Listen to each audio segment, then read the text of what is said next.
So you just started your new YouTube channel, you wanna get subscribers, you wanna get eyes on your videos. We're gonna go over some strategies of how to do that here on The Journey.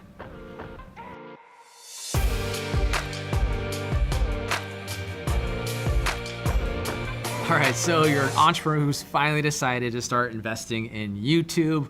We all know video is just a powerhouse, right? Definitely.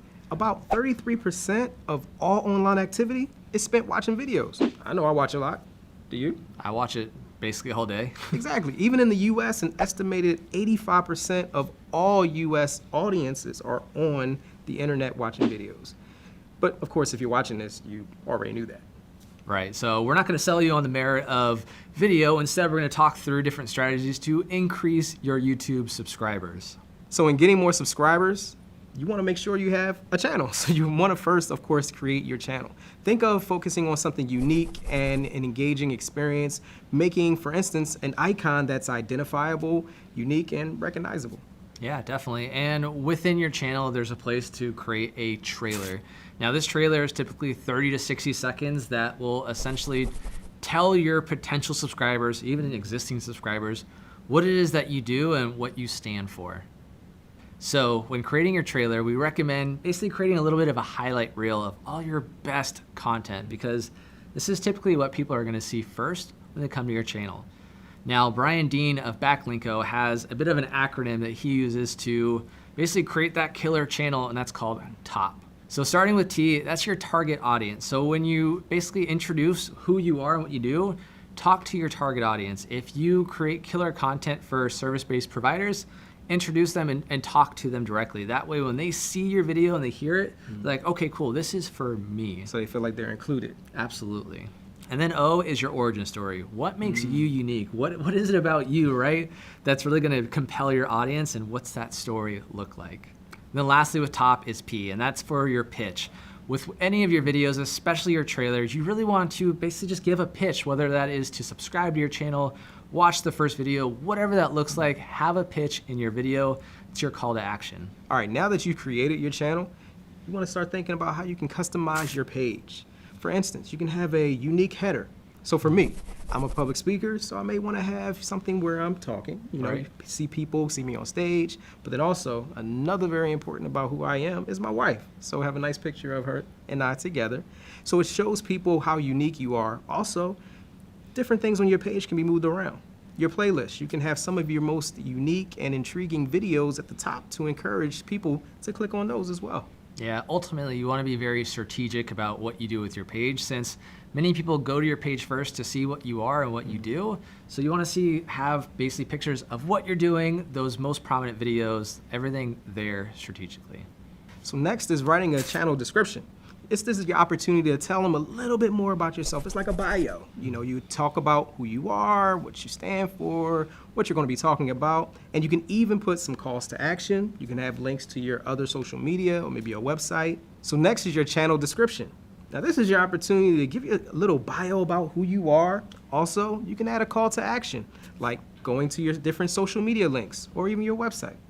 Yeah, a pro tip with your about page or your description here is to also talk about how you help that visitor, right?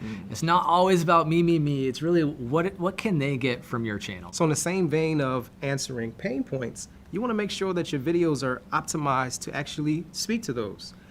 Making sure to know that YouTube is a search engine first. So YouTube wants to make sure that its users are finding relevant information for whatever they're typing in. So another tip is making sure that your titles have certain keywords that are searchable, meaning what is your audience searching for? Put that into your title of your video and your descriptions. Yeah, and YouTube actually makes it pretty easy. So if you start typing in your keyword or topic, it'll try to basically give you a bunch of suggestions on what it thinks you're gonna end with.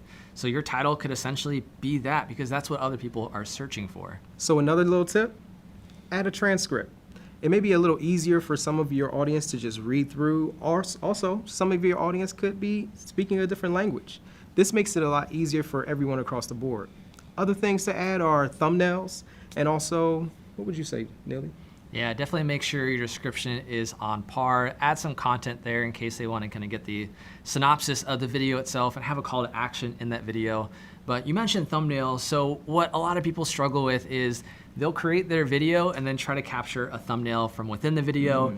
It's really hard to do. Maybe you're making some weird, awkward faces. I know I do when I talk. So what I would recommend doing is take a separate photo for your thumbnail and then use that. Don't just try to grab one from the video itself. Pro tip. So building YouTube subscribers is all about building connection with them. So the way to do that is to actually respond to each and every comment that you get. Yes, definitely. And on top of that, take the opportunity to actually keep the conversation going.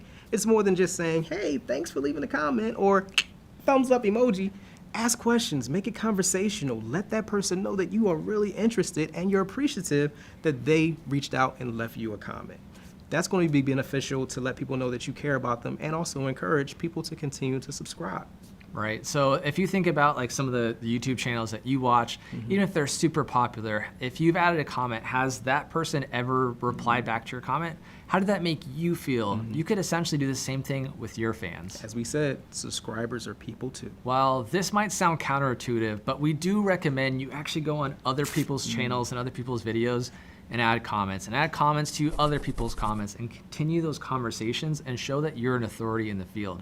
Somebody has a question that they asked and no one's answered yet and you know the answer, give them the answer, right? Or just add some value to that conversation and keep it going because they're gonna see someone else commenting on that post and go, hey, who is this person, right? They'll maybe check out your channel and then find out that you do X, Y, and Z that helps them and now you got that new subscriber.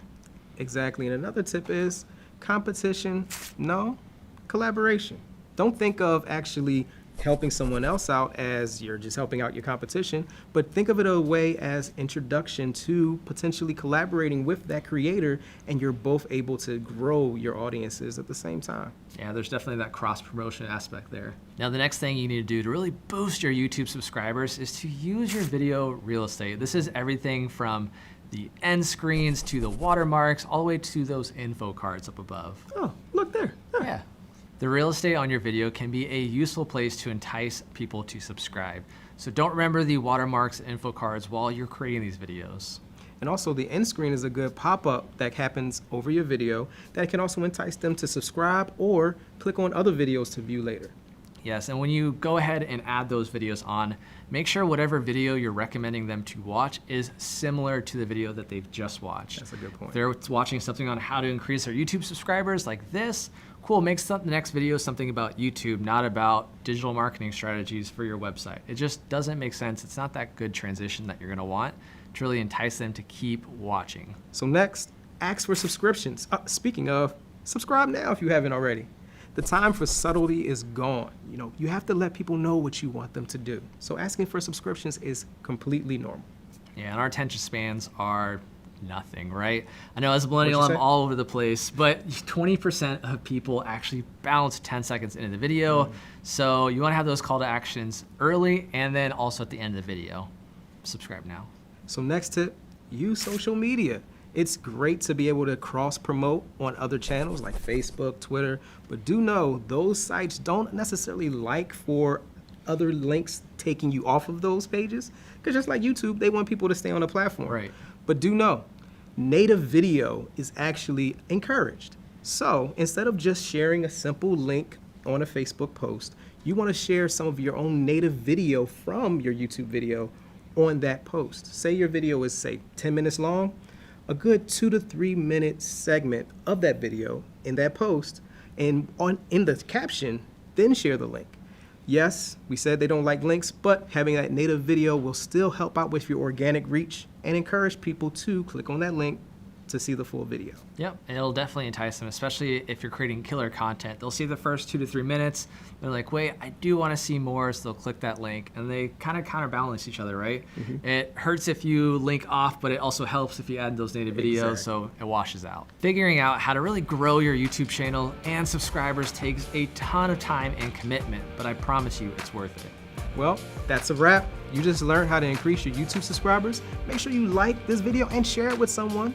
And hey, subscribe and ring that bell so you get these episodes first. This is The Journey. We'll see you next time.